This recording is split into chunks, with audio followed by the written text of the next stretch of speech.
بھارت جو ہے وہ کسی بھی طور پر کامیابی حاصل نہیں کر سکے گا، کیونکہ مقبوضہ کشمیر کے عوام کی ایک تاریخ ہے، اور یہ تاریخ ایک ایسی تاریخ ہے جو قربانیوں سے بھری پڑی ہے، اور یہ قربانیاں کبھی بھی کشمیر کی کوئی بھی آنے والی نسل ہو وہ بھلا نہیں سکتی ہے۔ اس میں بھی کوئی دو رائے نہیں ہے کہ انقلاب ہو، آزادی ہو، وہ کبھی بھی ہاتھوں ہاتھ نہیں ملتی ہے، بلکہ اس کے لیے ایک بڑی تگ و دو جو ہے وہ آپ کو کرنی پڑتی ہے، اور بڑی محنت جو ہے وہ کرنی پڑتی ہے، قربانیاں دینی پڑتی ہیں، اور وہی قربانیاں پچھلے تقریباً 76 سال سے کشمیر کی عوام جو ہیں وہ دے رہے ہیں۔ اور یقینی طور پر وہ دن دور نہیں ہے کہ جب مقبوضہ جموں کشمیر کی جو عوام ہے وہ آزادی کا سورج طلوع ہوتے ہوا دیکھیں گے، اور جس عقیدت کے ساتھ اور جس پوری شد و مت کے ساتھ یہ جد و جہد جو ہے، آزادی کی جد و جہد جاری ہے، یہ یقینی طور پر، اور تمام کشمیریوں کا جو خون ہے وہ یقینی طور پر ایک نہ ایک دن جو ہے وہ رنگ لے کر آئے گا۔ اور اگر ہم بات کریں 27 اکتوبر 1947 کی، کہ جب خود اس وقت کے جو بھارتی وزیر اعظم ہیں وہ اس معاملے کو مقبوضہ جموں و کشمیر کے اندر جو ہے وہ لے کے گئے، اور اس کے بعد ہم نے دیکھا کہ اس معاملے پر شب خون مارنے کے لیے، کشمیریوں کی آئینی حیثیت کو تبدیل کرنے کے لیے 27 اکتوبر 1947 کو بھارتی حکومت جو ہے اس نے بڑی مکاری کے ساتھ کشمیر پہ جو ہے وہ قبضہ جما لیا، اور آج 76 سال گزرنے کے بعد بھی یہ قبضہ جو ہے یہ موجود ہے۔ اسی پر ہم بات کریں گے، ڈاکٹر مجاہد گیلانی صاحب ہمیں جوائن کر رہے ہیں، صدر کشمیر یوتھ الائنس ہیں، ان سے اس تمام صورتحال پر بات کرتے ہیں۔ السلام علیکم ڈاکٹر صاحب۔ وعلیکم السلام۔ ڈاکٹر صاحب بہت شکریہ ریڈیو پاکستان کو وقت دینے کے لیے۔ 27 اکتوبر 1947 یقینی طور پر ایک ایسا سیاہ دن ہے کشمیر کی تاریخ کے اندر کہ جس کی جتنی بھی مذمت کی جائے وہ کم ہے۔ سر کیا آپ کہیں گے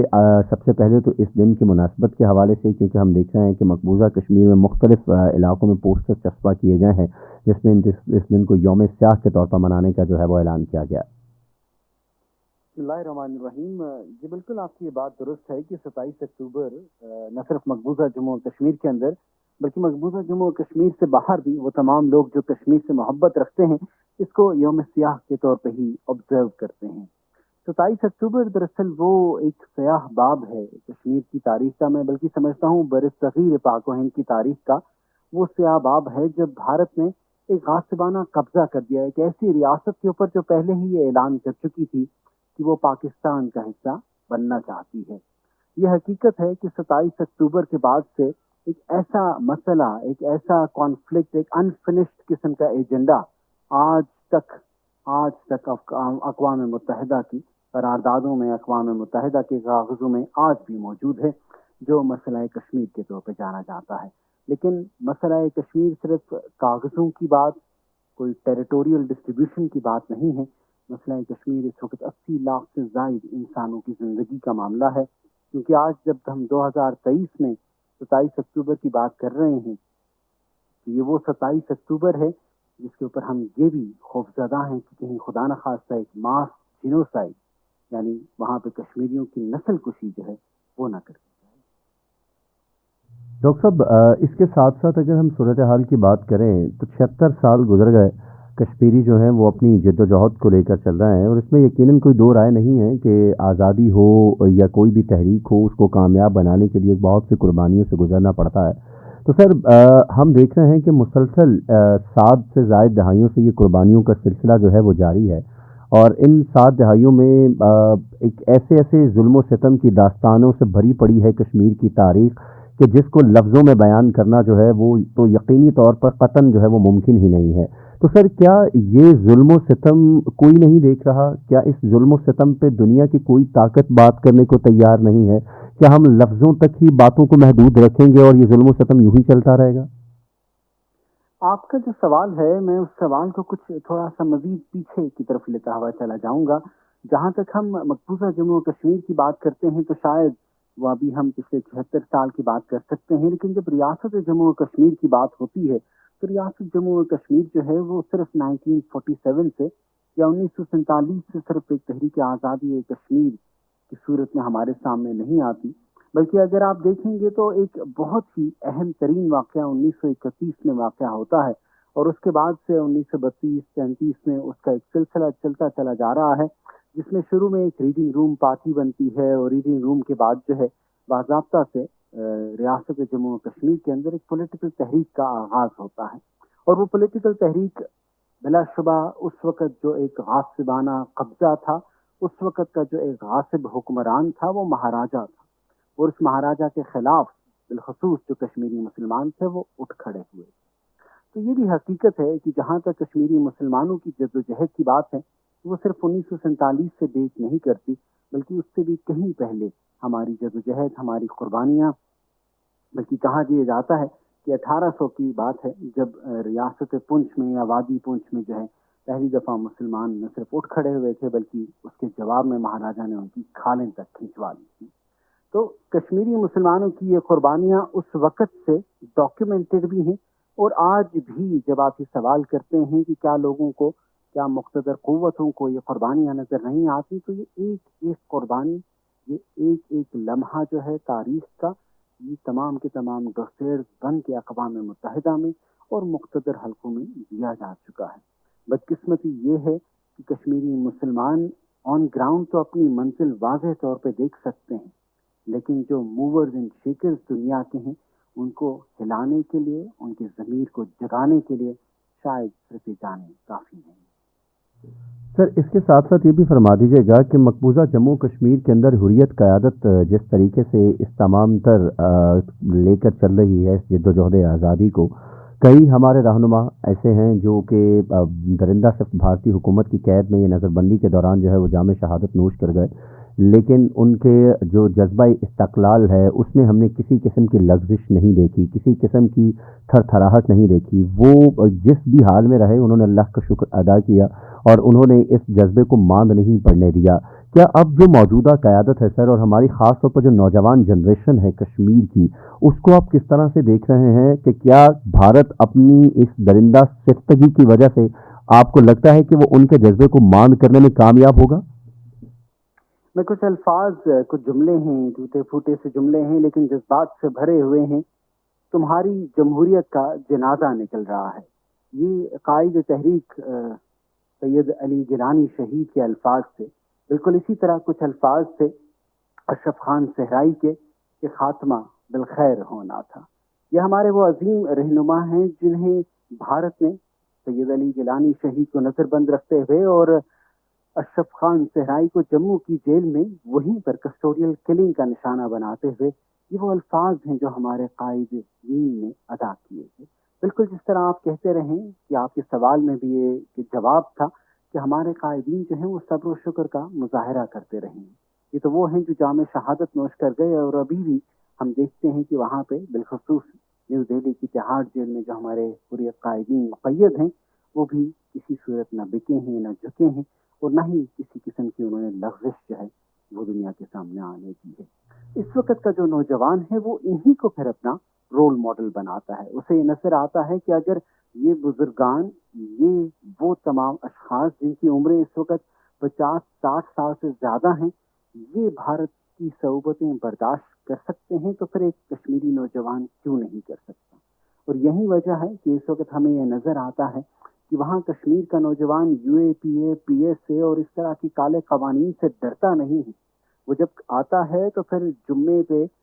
بہت ہی عرصے کے بعد، بہت سالوں کے بعد جب میر وائز صاحب کو اجازت ملتی ہے اور وہاں مقبوضہ جموں کشمیر میں ڈاؤن ٹاؤن میں نعرے لگتے ہیں تو وہ نوجوان ہی لگاتے ہیں. اور اس کے بعد جب ان نوجوانوں کو بھارت یو اے پی اور پی ایس اے کے زیر تحت اندر کر دیتا ہے، قید کر دیتا ہے، تو اس کے باوجود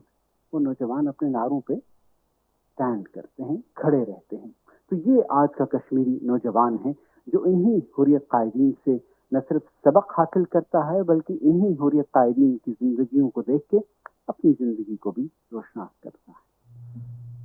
گیلانی صاحب، اس کے ساتھ ساتھ یہ بھی فرما دیجیے گا کہ ایک طرف ہم دیکھ رہے ہیں کہ مقبوضہ کشمیر کی صورتحال ہمارے سامنے ہے، تو دوسری جانب جو ایک ستم ظریفی یہ ہے کہ کشمیری بھائی جو ہیں وہ اپنی اس تمام تر آکوپیشن کے باوجود فلسطین کے بھائیوں کے ساتھ ہمیں کھڑے ہوئے نظر آتے ہیں. گزشتہ روز بھی ہم نے دیکھا کہ فلسطین کے جو ہمارے بھائی ہیں ان کے ساتھ احتجاج، ان کے ساتھ جو ہے ان کا ساتھ دینے کے لیے، ان کے ساتھ اظہار یکجہتی کرنے کے لیے ہمیں ایک احتجاجی مظاہرے کا اہتمام کیا گیا. لیکن ہم نے یہ دیکھا کہ مقبوضہ کشمیر کے اندر جو درندہ صف فورسز ہیں انہوں نے ان کو احتجاج کی بھی اجازت نہیں دی. اور مطلب اس تمام تر صورتحال کے اندر کہ جب ایک مسلمان بھائی اپنا دنیا کے دوسرے خطے میں ہونے والے مسلمان جو ہے اس پر ظلم کے خلاف آواز اٹھا رہا ہے، تو درندگی کی انتہا یہ ہے کہ اس کو اس کی بھی اجازت نہیں دی جا رہی ہے. سر، یہ کہاں کی ڈیموکریسی کی باتیں کرتے ہیں اور یہ کس طرح کی ڈیموکریسی ہے؟ جی بالکل، آپ یہ دیکھیے کہ ایک طرف نریندر مودی جو ہے وہ ببانگ دہل یہ اعلان کرتا ہے، بیانات دیتا ہے کہ اسرائیل کو وہ اپنا بھائی سمجھتے ہوئے کہ اگر ہمیں کسی بھی وقت اجازت ملے، ضرورت پڑے تو ہندوستان کے فوجی جو ہیں وہ فلسطینی مسلمانوں کو مارنے کے لیے بہن تیار ہیں۔ ہم یہ بھی دیکھتے ہیں کہ بی جے پی کے بہت سارے اس طرح کے سینئر اراکین نے یہ بیانات دیے کہ فلسطین کا حل ہی یہ ہے کہ وہاں پہ ہندو چلے جائیں، یہ جو کٹر ہندوتوا کے جو آئیڈیالوجی رکھنے والے ہیں یہ وہاں چلے جائیں اور فلسطینی مسلمانوں کو ختم کر دیا جائے۔ تو یہ ایک طرف ہمیں چہرہ نظر آتا ہے، لیکن دوسری طرف جب ہم دیکھتے ہیں کہ مقبوضہ جموں و کشمیر کے مسلمان، اور یہ صرف آج کی بات نہیں ہے، 2019 میں ایک کشمیری مصور نے جب ایک گرافٹی بنائی تھی سری نگر میں فلسطین کے حوالے سے، اس کو بھی یو اے پی اے کے ذریعے گرفتار کر لیا گیا تھا۔ اور ابھی بھی جب ہم یہ دیکھتے ہیں کہ وہاں کشمیری مسلمان دل کھول کے کسی نہ کسی لحاظ سے جو بھی بقدر حصہ کر سکتے ہیں کہ وہ فلسطین کے حوالے سے آواز اٹھائیں،